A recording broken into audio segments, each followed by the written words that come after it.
ભરૂચથી સમાચાર દહેજમાં કંપનીમાં ભીષણ આગ લાગી। એલિવિસ લાઇફ સાયન્સ લિમિટેડ કંપનીમાં ભીષણ આગ લાગતા ભાગદોડ મચી ગઈ।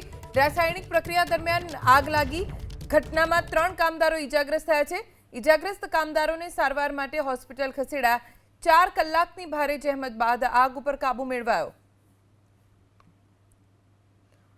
વધુ जानकारी અમારા સંવાદદાતા યોગેશ પારીખ પાસેથી પ્રાપ્ત કરીશું। યોગેશ, એક્સક્લુઝિવ દ્રશ્યો અત્યારે અમે સ્ક્રીન ઉપર જોઈ રહ્યા છે। ખૂબ ભીષણ આગ, કેવી રીતે આગ લાગી અને કયા કારણોસર આગ લાગી, શું વિગતો?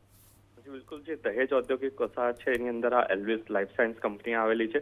જે એપીઆઈ નું ઉત્પાદન કરે છે અને ઉત્પાદન પ્રક્રિયા દરમિયાન આ ભીષણ આગ ફાટી નીકળી હતી। હાલમાં આગનું કારણ જાણવા માટે ફેક્ટરી ઇન્સ્પેક્ટરનો જે વિભાગ છે એ તપાસ કરી રહ્યું છે। તદુપરાંત મામલતદાર શ્રી પણ ત્યાં ઘટના સ્થળે આવ્યા હતા અને એમના દ્વારા પણ તપાસ ચાલી રહી છે। જી યોગેશ, આભાર જાણકારી આપવા માટે।